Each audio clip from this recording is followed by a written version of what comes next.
Assalamualaikum. Hai, nama aku Naim. Dalam episod sebelum ni, time aku review Vespa, korang marah kan aku duduk atas double stand. Dalam episod kali ni, aku nak duduk lagi atas double stand.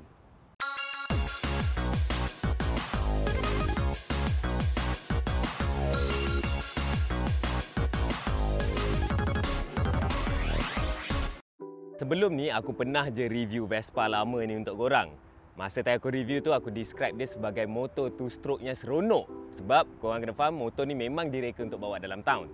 Ni plastik. Ni aku tak tahu. Kalau aku boleh jujur dengan korang, aku skeptical sikit pasal skuter. Aku tak berapa minat sangat skuter ni atas beberapa sebab. First kali, yang aku tak minat adalah unreliability dia. Sebab aku rasa skuter zaman sekarang tak direka macam Vespa zaman dulu. Vespa zaman dulu kalau rosak korang boleh je repair di tepi jalan. Tapi zaman sekarang punya skuter aku jarang nampak orang repair tepi jalan. Second benda yang aku tak suka adalah handling dia. Mungkin datang dia daripada tayar yang kecil ataupun saiz rim yang kecil tu buat motor tu tak berapa selesa. Handling sebuah skuter, responsiveness belok atas jalan selesa. Dia cuma bila time kau nak corner tu dia tak berapa confident sikit. Yang ketiga, aku personally tak suka motor yang tak ada gear. Tapi aku faham motor macam ni tak direka untuk orang macam aku. Supertech, Supernaut, Super Racing 60s. Okay. Yang aku persembahkan kat depan korang ni adalah GTS Super Sport 300. Tapi kalau korang tengok family GTS ni ada macam-macam jenis. Kau ada GTS yang biasa, kau ada GTS Touring, and then kau ada GTS Super. Lepas tu kau ada GTS Super Sport yang macam ni. And then kau ada GTS Super Tech. And then kau ada GTS Supernaut. Dan juga yang last sekali adalah GTS Super Racing 60s. Tapi aku nak bagi disclaimer kat korang yang dalam episod kali ni aku bukanlah nak bagi in-depth review sangat pun pasal motor ni. Sebab masa tadi aku masuk YouTube, banyak je orang lain yang dah pernah buat review motor ni. And kalau korang tengok model yang aku bawa ni adalah model daripada tahun 2019. Kalau kau tengok model yang lagi baru 2022, kau tengok dia lebih advance dengan digital meter, siap boleh connect bluetooth bagai. Tapi reason kenapa aku buat video ni untuk korang adalah sebab aku sendiri rasa impress dengan motor ni. First kali aku impress dengan sizing dia, physical sizing dia. Sebab kalau korang pernah tengok aku naik skuter, memang nampak bodoh gila. Kalau korang compare GTS 300 ni dengan apa yang 150 apa LX Super Sprint atau LX 150, korang akan perasan paling ketara size dia beza gila. And bukan hanya setakat tu, engine size dia pun jauh beza. Bagi aku 300 untuk skuter, wow. Tapi tak silap aku, sebenarnya motor ni bukanlah exactly 300cc, dia hanyalah 275cc. Still good enough lah. Kalau nak cerita fuel economy, aku rasa motor ni tak adalah rabak sangat untuk 300cc. And kalau korang isi minyak, korang boleh isi up to 8.5 liter. Cuma masa time aku pinjam motor ni, sebab member aku suruh isi minyak 97, sakit doh. Okay, power delivery. Perasaan bawa skuter ni tenang. Kalaulah aku boleh explain atau tunjuk kat korang dia punya power delivery dia yang lembut pergi. Walaupun dia lembut, dia pergi laju. And kalau korang tengah bawa laju tu, tiba-tiba korang decide nak bawa slow, dia tiba-tiba rasa macam korang tengah holiday. So itulah perasaan bawa Vespa ni. And tadi aku ada cakap korang pasal aku tak suka handling skuter. Cuma dekat GTS 300 ni aku tak rasa sangat masalah tu. Cuma aku masih tak ada full confidence untuk aku nak bantai lap. Persoalan dia kat sini, motor ni sebenarnya direka untuk siapa? Dia direka untuk orang yang nak pergi balik kerja dalam keadaan yang sangat selesa dan lembut. Sebab tu kalau kau tengok, kalau dalam traffic jam, kau tengok kapcai bawa, dia akan bawa duk cucuk-cucuk orang tu. Bukanlah sebab perangai mamat tu sebenarnya, dia sebab motor tu yang membuatkan dia ada perasaan tak tenang dan dia akan bawa macam tu. Tapi bila kau bawa Vespa ni, kau rasa macam traffic jam tu macam tak ada apa. Kau pulas je. Yang paling penting bila time aku bawa Vespa ni, paling kuat perasaan yang aku rasa adalah jangan kacau mood aku. Aku tengah tenang dan santai ni. Semua keselesaan yang aku cerita kat korang tu tadi, ada harga dia.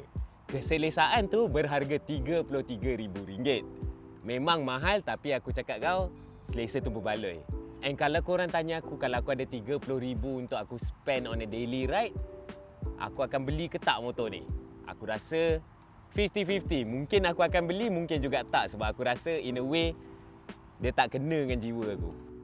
First benda yang aku tak suka adalah brake dia. Perasaan tekan brake dekat motor ni sama je macam perasaan kau tekan brake kat skuter. Dia tak efektif. Dari jauh lagi korang dah kena plan kat mana stopping point korang nak berhenti tu. And kalau korang nak brake secara mengejut ataupun secara drastik, korang kena tarik kuat-kuat benda tu. Tapi dalam masa yang sama korang kena ingat juga motor ni ada teknologi macam ABS dan juga traction control. So ABS tu pun membuatkan at least motor ni rasa lebih selamat sikit lah. Tapi aku still tak suka brake dia. Benda kedua yang aku tak suka, lampu. Aku suka yang dia pakai lampu warna putih, nampak lebih moden. Tapi aku cuma tak suka kedudukan lampu dia ni. Aku rasa lampu dia macam point ke atas sikit. Bila kau bawa motor ni ikut satu kereta, kau akan perasan lampu dia tu sama level dengan side mirror kereta orang. Aku cuma takut benda tu boleh buat orang yang tengah drive kereta tu silau. Aku rasa mungkin juga punca dia datang daripada owner yang dah tukar saiz tayar dia menjadi lebih gemuk dan tebal. So height motor ni dah berubah. Mungkin tu sebab dia. Perkara ketiga yang aku nak sembang, aku suka motor ni ada double stand. Selesa kau boleh duduk atas motor. Yang aku tak suka adalah single stand dia. Aku rasa single stand dia tak function. Betul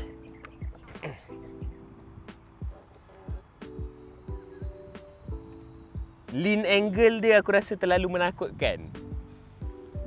Yang aku rasa dia boleh tergolek jatuh. Mungkin punca dia datang daripada box ataupun dia dah tambah berat yang banyak kat atas motor ni, ataupun sebab dia dah tukar tayar yang lebih besar. Sebab aku cakap height motor ni dah jadi lain daripada standard keluar kilang. Lagi satu benda yang aku nak sembang adalah suspension dia ataupun shock absorption dia. Aku rasa kena dengan suspension lah. Sebab aku tak suka perasaan langgar lubang dia. Aku faham, aku explain kat korang tadi, aku cakap ride dia smooth. Tapi korang kena ingat, motor ni dibuat kat Itali. Ya ke? Itali? Betul lah kot.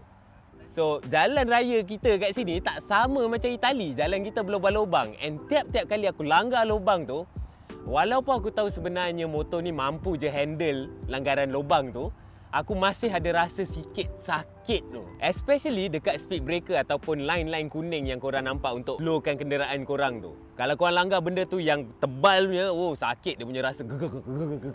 Tapi lepas apa aku sembang dengan korang tu tadi, korang jangan ingat aku benci motor ni. Aku tak adalah tak suka motor ni. Sebab bagi aku, even kalau kau beli motor harga 100,000 sekalipun, dia mesti ada benda tak kena dengan dia.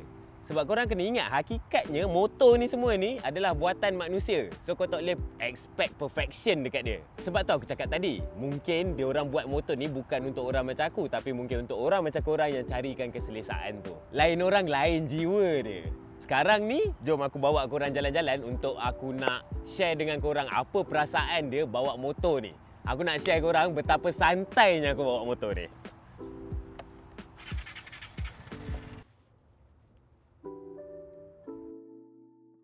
Bila korang naik je motor ni, korang akan rasa macam seorang budak bandar yang gagah. Kalau aku nak compare dengan adik dia yang 150cc tu, GTS 300 ni win dekat beberapa aspek. First kali yang paling obvious adalah sizing dia. Sangatlah berbeza dengan adik dia tu 150cc. Body parts kau tengok agak nampak lebar dan juga nampak solid. Bila kau duduk atas motor ni, kau rasa riding position dia, kau akan automatic duduk tegak, yang membuatkan handling kau menjadi nimble. GTS 300 ni boleh kata berat juga, tapi disebabkan dia fully loaded dengan box dan rack besi kat depan dan juga belakang dia. Rack dan juga box dekat GTS 300 ni bagi aku win gila lah. Sebab andai kata kalau kau perlu jalan jauh, kau boleh ikat bag korang yang banyak tu. Cuma aku rasa rack ni tak murah. Kalau nak sembang pasal cockpit pula, aku rasa dia basic je dia punya cockpit motor ni. Tapi aku rasa just nice. Tak terlampau banyak instrumen dekat meter dan juga kontrol dia. And visor depan ni bagi aku function gila untuk deflect angin dengan sempurna. Jadi kau tak adalah rasa beban angin tu dekat dada kau sangat. Walaupun aku rasa benda ni tak aerodynamic, tapi aku rasa benda ni direka untuk comfort. Kalau bawa motor ni dalam town, dia masih rasa nimble walaupun besar. Power delivery dia ada, tapi korang kena expect ada delay bila korang pulas throttle korang tu. So agak susah bagi aku sebab aku nak immediate throttle response, tapi dia tak bagi. Dia ibarat macam kalau korang bawa kereta diesel. Macam itulah perasaan dia. Tapi dengan cara riding yang betul dan juga kalau korang faham motor tu, aku rasa benda ni tak jadi masalah pun. Tapi atas highway korang hanya boleh tekan sehingga 140 km sejam sahaja. Personally aku tak berapa suka skuter sebenarnya. Atas sebab aku rasa dia kurang stable. Tapi masa aku bawa motor ni, aku bawa sampai 140 km sejam sebelum dia sampai cut off dia, dia rasa stable walaupun pada kelajuan yang tinggi. Sebab owner motor ni dah ubah rim daripada 12 inci ke 13 inci yang membuatkan handling dia rasa lebih baik. Walaupun 1 inci je difference je, tapi aku rasa benda ni sangatlah obvious bila korang bawa motor. Bagi aku, braking motor ni sama je macam skuter-skuter lain. Aku tak berapa minat sangat cara braking dia ni sebab korang 100% mengharapkan brake korang untuk stopkan motor tu. Aku lebih suka ada engine braking sikit dan juga ada brake sikit. Dan kalau korang compare motor ni dengan motor biasa, korang akan rasa brake dia tak berapa responsif. Korang kena kepik kuat bila time korang nak emergency brake. Overall, motor yang berharga RM30,000 ni bagi aku sangat menang pada gaya dan juga heritage. Performance wise, aku rasa dia okey-okey lah. Tapi macam aku cakap tadi, dia santai. Setakat tu je episod yang kami mampu bawa untuk korang untuk kali ni. Andai kata kalau korang ada motor bangsawan yang best-best, korang boleh bagi aku try. Korang boleh roger kat bawah. Sebab bagi aku, mungkin aku tak mampu nak beli, tapi kalau dapat merasa pun jadilah. Jangan lupa like dan share. Ciao.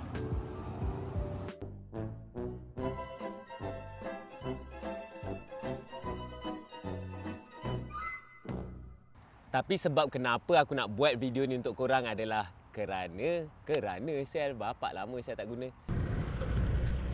Kau tengok tayar dia ada tengkorak. Aku tak faham tu kenapa tayar ada tengkorak. Bodoh sel. Lepas tu tak ada taste saya. Belilah tayar elok sikit. Bro, king raptor bro. Butuh kau raptor lah. Geli saya tengok tengkorak-tengkorak. Macam tak matang ke tau.